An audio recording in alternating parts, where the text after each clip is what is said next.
Good morning students. आज हम कक्षा 10वीं विषय समास पढ़ने जा रहे हैं। समास किसे कहते हैं? समास का तात्पर्य होता है संक्षिप्तीकरण। संक्षिप्तीकरण मीन्स छोटा करके लिखना।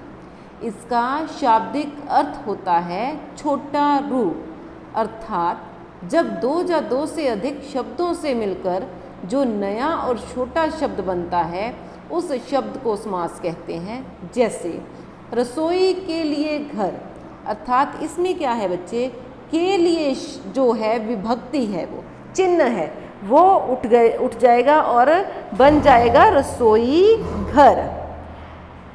उसके बाद है समासिक शब्द। समासिक शब्द किसको कहते हैं? समासिक शब्द समस्त पदों को कहते हैं।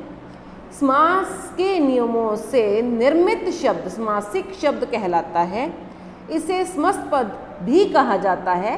समास होने के बाद विभक्तियों के चिन्ह गायब हो जाते हैं। जैसे एग्जाम्पल, हाथ के लिए कड़ी, हथकड़ी, नील और कमल, नीलकमल, राजा का पुत्र, राजपुत्र। नेक्स्ट आएगा समास विग्रह। समास विग्रह किसको कहते हैं?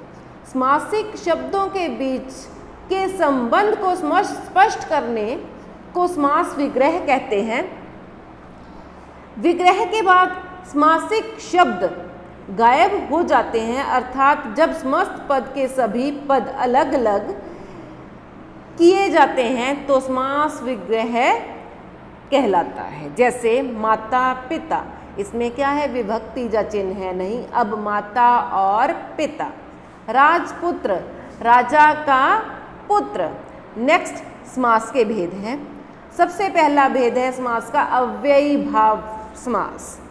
जिस समास का पूर्व पद प्रधान हो और वह अव्यय हो उसे अव्ययी भाव समास कहते हैं। इसमें अव्यय पद का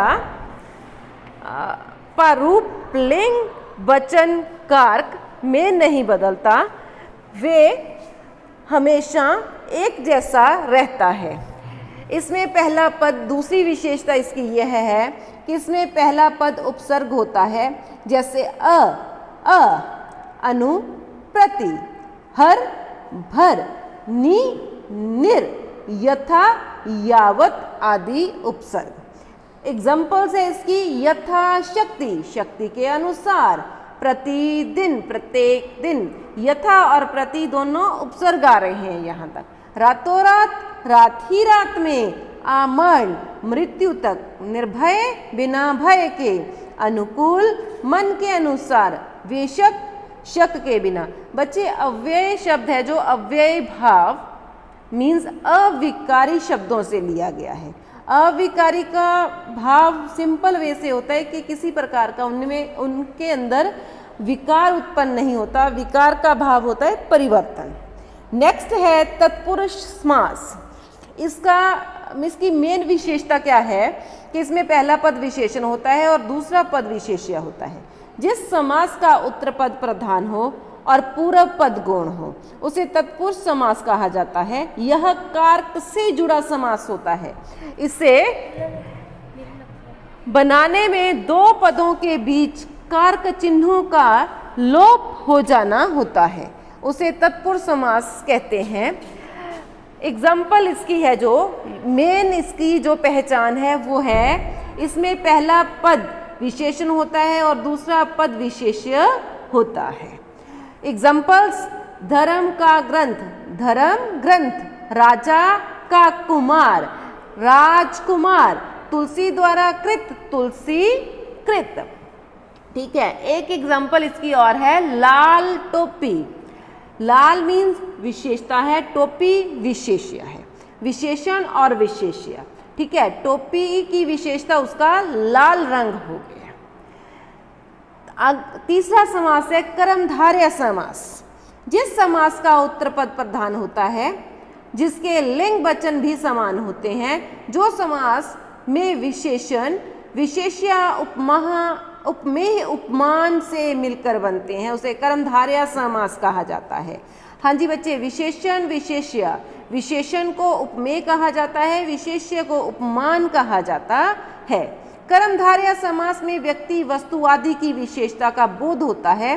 कर्मधारय समास के विग्रह में है जो, के समान है जो तथा रूपी आदि शब्दों का प्रयोग होता है। एग्जाम्पल है इसकी चंद्रमुख, चंद्रमा के समान मुख वाला विशेषता है इसकी।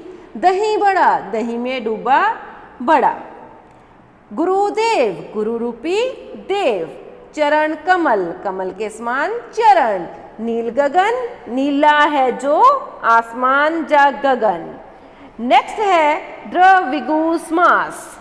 द्रविगु समास की बच्चे एक ही विशेषता होती है कि इसका जो पहला पद है वो संख्यावाचक होता है।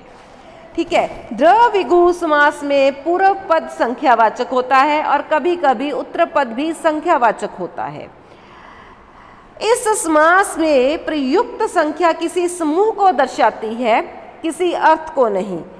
इससे समूह और समाहार का बोध होता है, उसे द्रविगु समास कहते हैं। जैसे नवग्रह, 9 ग्रहों का समूह, जा इसको हम बोल सकते हैं 9 ग्रहों का समाहार।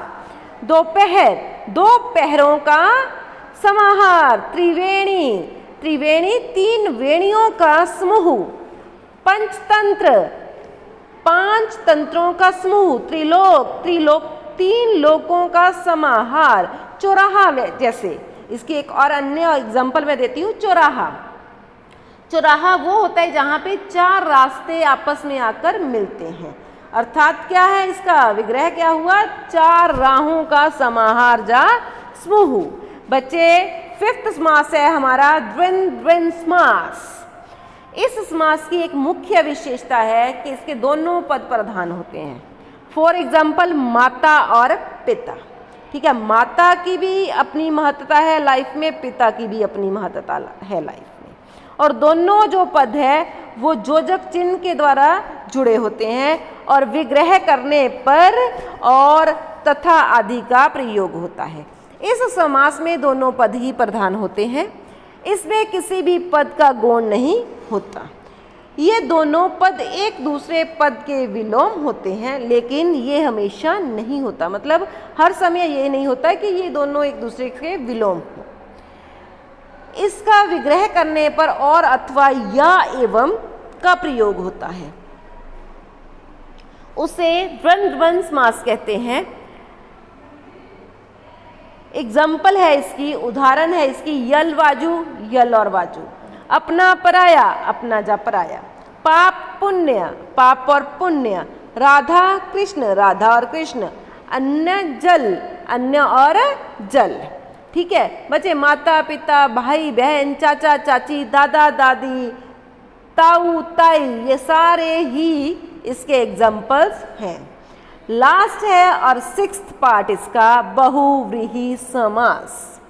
इस समास में कोई भी पद प्रधान नहीं होता, ना इसमें पहला पद प्रधान होता है, ना इसमें दूसरा पद प्रधान होता है।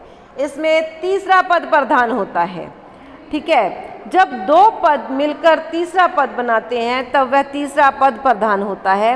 इसका विग्रह करने पर वाला है, जो, जिसका, जिसकी, जिसके, वह आदि आते हैं, वह उसे बहुव्रीहि समास कहा जाता है। फॉर एग्जाम्पल यहाँ पे उदाहरण है इसकी गजानन। गज का आनन है जिसका, अर्थात गणेश जी है गज के आनन वाले। ठीक है, गज किसको कहते हैं? हाथी को। आनन किसको कहते हैं? मुख को।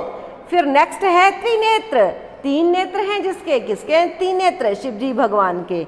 नीलकंठ, नीला है कंठ जिसका, किसका है नीला कंठ? शिव का। लंबोदर, लंबा है उदर जिसका, उदर किसको कहते हैं? पेट को कहते हैं बच्चे। पेट किसका बड़ा होता है? गणेश का। दशानन, दश, दश से मीन है 10 है। आनन जिसके, आनन होता है मुख, जिसके 10 मुख होते हैं उसे दशानन कहा जाता है, अर्थात रावण। बच्चे और है इसकी एक एग्जाम्पल श्वेतांबरा। श्वेतांबरा किसको कहते हैं? श्वेत है वस्त्र जिसके, श्वेत किसके होते हैं? जिसको सफेद कहा जाता है। श्वेतांबरा सफेद है वस्त्र जिसके, अर्थात कौन है वो? सरस्वती माता। सरस्वती को कहा गया है, सरस्वती इसमें तीसरा पद है। एक एग्जाम्पल और है महात्मा। महान है आत्मा जिसकी, किसकी महान है आत्मा? व्यक्ति विशेष की। यहाँ पे हम महात्मा गांधी नहीं कहेंगे, व्यक्ति विशेष कहेंगे। ठीक है बच्चे, इस प्रकार जिसमें तीसरा पद प्रधान होता है उसे बहुव्रीहि समास कहा जाता है। धन्यवाद।